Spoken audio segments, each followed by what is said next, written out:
aqui nas estruturas terciárias e quaternárias, a conformação mais complexa que existe nas proteínas. Então, nós saímos lá das estruturas mais simples, a estrutura primária, que tinha sequência de aminoácidos. Vimos as primeiras fontes de hidrogênio, ligações de hidrogênio, que estabilizam, por exemplo, as alfa-hélices e a estrutura foliar, a beta. E agora vamos entender a estrutura terciária e que constitui a estrutura quaternária. A união dela constitui a estrutura quaternária. Então, a estrutura terciária, ela vai ser a organização agora tridimensional, 3D. Então, olha só, a gente saiu da uma dimensão lá na primária, a sequência de aminoácidos. Então, só tinha uma dimensão, porque é o resíduo de aminoácido. Fomos para duas dimensões, a estrutura alfa-hélice. Então, o plano ele vai ficar agora em duas dimensões, ela cresce e ela tem interações. E agora chegamos na estrutura 3D, como se ela saísse do plano. São formadas, essas estruturas específicas são formadas de domínios. São os domínios que vão constituir as unidades funcionais básicas da estrutura e função de uma proteína. Então, é o domínio na estrutura terciária que vai desempenhar a função, que vai caracterizar a função da proteína. Então, por exemplo, se a gente estiver falando de uma hemoglobina, que é uma estrutura quaternária e ocorre a união de estruturas terciárias, o interior dela possui o domínio que executa a função do transporte de gases, certo? Então, o domínio é responsável pela função da proteína. Também, vai ser o último nível da organização das proteínas globulares, que são as proteínas mais complexas. Um exemplo dessa estrutura, nós temos a mioglobina. Então, aqui existem diferentes formas de representar ela. Então, tudo é a mesma coisa. São só formas de trabalhar dentro de um sistema in silico, que a gente diz. Então, a gente tem a forma levita, tem essa forma completa dela, dos elementos, tem com as suas cadeias laterais, e esse vermelho que a gente identifica é justamente o grupo M dessa estrutura. Ah, mas a gente está falando de mioglobina, não hemoglobina. A mioglobina também consegue fazer esse transporte de gases, então também vai auxiliar nesse processo. E ela compreende só a estrutura terciária, diferente da hemoglobina, que é a estrutura quaternária. E aí, então, a gente tem a estrutura quaternária da proteína.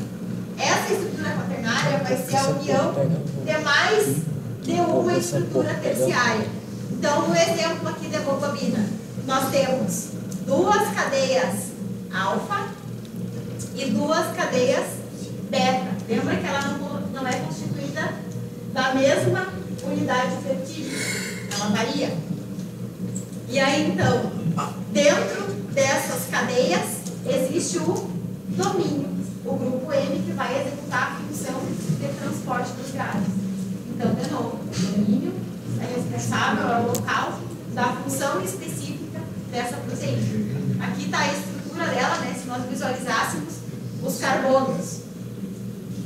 São as interações fracas que vão proporcionar que essa estrutura, que é formada pela união de unidades terciárias, se estabilize assim. Se ela não tiver nessa conformação, ela não vai desempenhar sua função de forma adequada. Se ela não desempenhar sua função de forma adequada, a gente visualiza em patologias. Então, aqui de novo, a estrutura quaternária da desoxihemoglobina. Qual que é a diferença dela? A gente consegue visualizar, de novo, essas diferentes cadeias aqui pelas corzinhas, cadeias alfa e cadeias beta. E em vermelho aqui, o M, sem o oxigênio ligado. Desóxido. Só isso quer dizer. Ela está operante, ela está na sua formação nativa, ela consegue fazer Entretanto, aqui nessa representação, ela não tem o oxigênio aderido no seu sítio específico. Aonde que a gente visualiza um problema na sua conformação? Então, a gente consegue visualizar em processos patológicos, que nem eu falei, né, do exemplo lá de hemoglobinas anormais. E aí a gente chama de hemoglobinopatias. Então, vão ser mutações específicas que vão alterar as estruturas. Mutações aonde?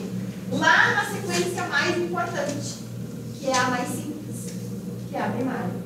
Lá teve uma troca específica de aminoácidos, pontual ou mais de um, que não consegue fazer as interações e não forma ela na sua estrutura nativa que consegue desempenhar a sua função.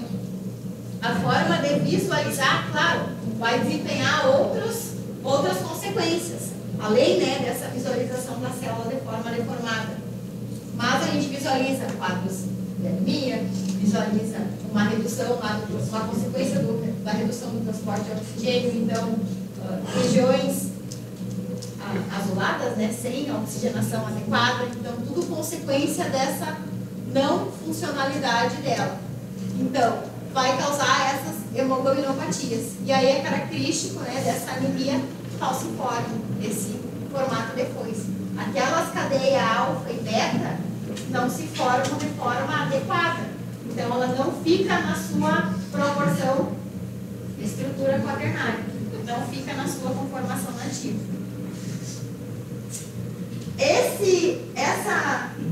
Essa figurinha, ela representa exatamente o que acontece dentro do organismo, que aqui eu falei estágio por estágio. Dentro do organismo, isso de todos, tudo isso que eu falei acontece ao mesmo tempo. Então, aqui, didaticamente, para ficar mais fácil, a gente explica em estágios.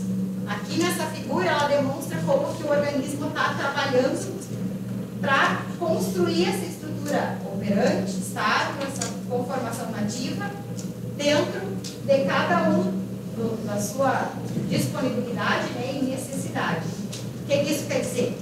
Então, nós temos esse dobramento proteico. Esse processo de dobramento é justamente a diferença na sua conformação estrutural das dimensões. Ou seja, se ela vai fazer interações até o estágio secundário e até ali, a sua função, ela já fez a sua forma de sequência lá nos resíduos de aminoácidos de estrutura primária e já fez as suas interações ao mesmo tempo. Ela não espera toda a sequência ficar pronta. Essas interações já começam a acontecer na medida, né, que tem essa interação entre os resíduos. Mas aí ela precisa chegar até a estrutura terciária. Então, outras formas de interação agora que envolvem as cadeias laterais já começam a acontecer sem necessariamente ter finalizado a síntese da estrutura primária, porque tudo está acontecendo ao mesmo tempo. Então, nesse primeiro estágio de dobramento, nós temos um processo que a gente chama de nucleação. A partir disso, nós temos o crescimento e coalescência para formar essas estruturas secundárias regulares. Então, quem for estrutura secundária, como aquele exemplo lá das proteínas mais alongadas, ela para aqui. Mas ela precisa chegar lá na sua conformação quaternária. Então, tem um reajuste para a estabilidade global máxima da proteína até formar a sua associação quaternária. Então, esse processo, ele ocorre de segundos a minutos dentro da célula. E explicando, eu levei uma aula inteira do que está acontecendo ao mesmo tempo, no mesmo instante que está ocorrendo esse processo de síntese da sequência ali específica, primária, já está acontecendo as interações dessas cadeias. Então, essas cadeias elas vão ser atraídas e repelidas de acordo com as propriedades químicas dos elementos envolvidos. Então, para constituir as ligações de hidrogênio, as ligações iônicas, as pontes de sulfeto e todas as formas de interações fracas que nós visualizamos que estabilizam as biomoléculas de forma geral. Então, isso já está ocorrendo na hora lá da síntese da sequência primária. Então, a carga elétrica, sobre a carga elétrica das proteínas agora. Então, a gente pode também incluir nesse pacote as cadeias laterais, que podem possuir carga. Então, a carga elétrica total de uma proteína, ela vai ser o somatório das cargas apresentadas pelos radicais de aminoácidos que a compõem. Ou seja, todas as opções de cargas que vão existir, seja de grupo funcional ou seja da cadeia lateral. E a carga da cadeia lateral, que nós já vimos na aula passada, vem da onde? De grupos funcionais. Então, as cargas que a gente viu lá na aula passada, que eram polares e que tinham cargas, e a carga era negativa, o grupo funcional que tinha, o que possibilitava que ela tivesse a carga negativa, era o grupo funcional que apresenta a carga negativa, ácido carboxílico. Desprotonado, ele fica dessa forma. Quando a gente fala de carga positiva,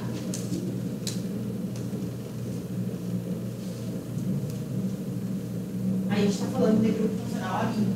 Então, a cadeia lateral que tem carga positiva, que ela é polar com carga positiva, pode olhar lá, ela tem grupo amino na sua cadeia lateral. Quem tem carga negativa na cadeia lateral, pode olhar lá também.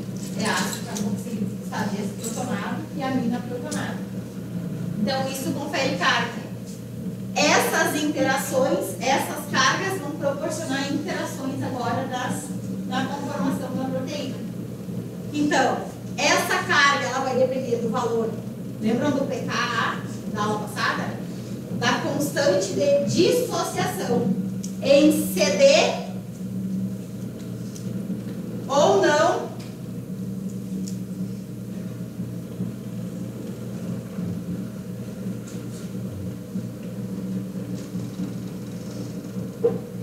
esse íon H+ para o meio.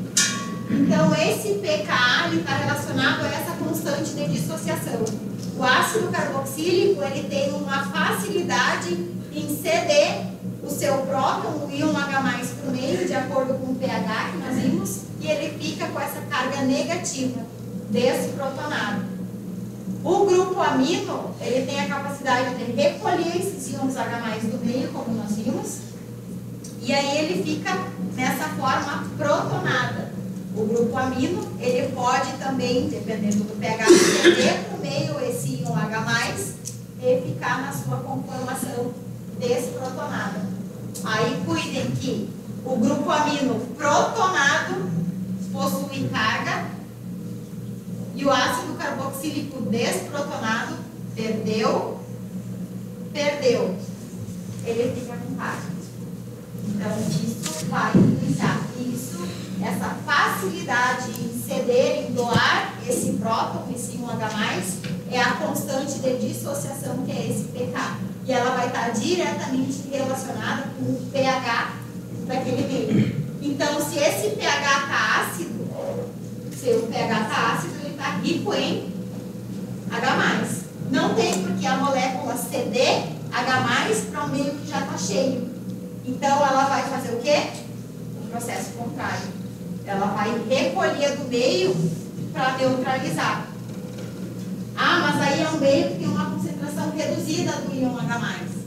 Então, a molécula, para tentar neutralizar essa alcalinidade, essa basicidade do meio, vai ceder esse íon H+ para o meio. E aí, se a gente estiver falando de ácido carboxílico, ele fica desprotonado. Então, é isso que quer dizer essa constante de dissociação e essa interferência do pH aqui. Lá da aula passada, dessas propriedades de tamponamento que os aminoácidos têm. E aí, nós vimos a curva dele. Lembra? E aí, tinha a curva do aminoácido na sua estrutura básica e quando a cadeia lateral tinha carga, que daí aumentava um pouco. Então, para cada proteína vai existir um ponto iselétrico, onde a molécula ela vai ser eletricamente neutra. Então, isso aí do ponto iselétrico é quando a soma das cargas dentro da molécula do aminoácido,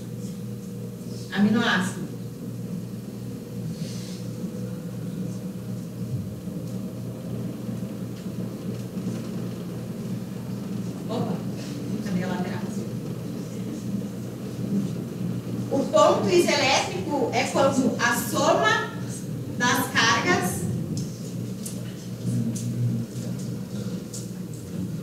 a carga final ou carga residual vai ser igual a zero.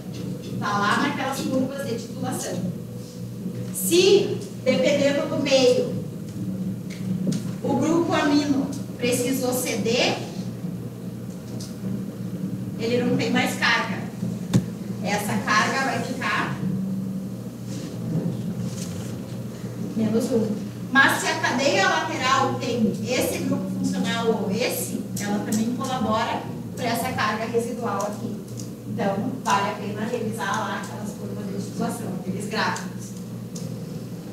Então, esse ponto isoelétrico, que é quando essa carga está zero, então, o ácido carboxílico está desprotonado e a amina está protonada, a proteína ela não pode ser calculada a partir das constantes específicas lá no pH, então de dissociação, e ele vai ser determinado de forma experimental.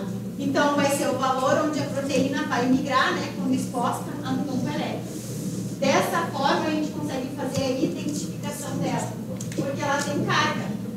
Quando ela tem carga e a gente coloca ela sob a influência do campo elétrico, ela migra de um polo negativo para um polo positivo. E aí a gente consegue fazer essa identificação, essa separação. Quando ela não tem, não ocorre esse processo de diferenciação. E aí, né, ocorre o processo, formamos a proteína, ela está linda na sua conformação nativa, está lá desempenhando as suas funções específicas, seja em estrutura secundária, terciária, quaternária, mas aí existe o processo de desnaturação e enovelamento das proteínas. Ou seja, a gente vai lá e desfaz tudo que a gente fez até agora. Desmonta a estrutura. Pode acontecer? Pode, o tempo todo. O tempo todo a gente está exposto a muitas coisas que estão causando dano nas nossas moléculas. Isso vale para DNA, isso vale para proteína, isso vale para carboidrato, isso vale para todas elas. Ah, mas precisa ser um elemento externo? Não. Pode ser uma variação interna, uma variação de pH, uma variação de temperatura, uma exposição a solventes ou, enfim, diferentes situações que podem desencadear esse processo. O que são esses processos? A ruptura das interações que estabilizam a conformação nativa. Então, esse processo de desnaturação vai ser a perda da estrutura tridimensional. Então, a gente está falando de estrutura quaternária ou terciária. Secundária não é tridimensional, é 2 dimensões. Suficiente para causar perda de função dessa biomolécula. Pode acontecer de desfazer as interações fracas e ela ainda ter a sua função?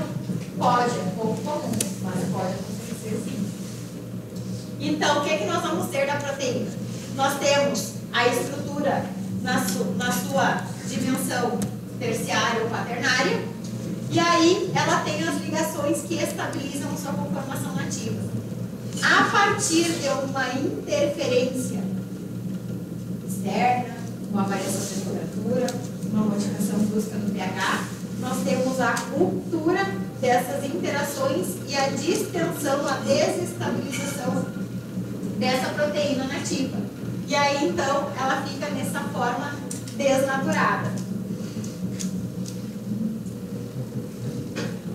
Então, essa desnaturação vai ser justamente desfazer tudo que a gente fez até agora.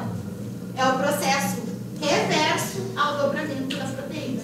Ou seja, tivemos a estrutura mais simples primária, começou as interações lá, estabilizou na alfa-hélice, na beta treliada.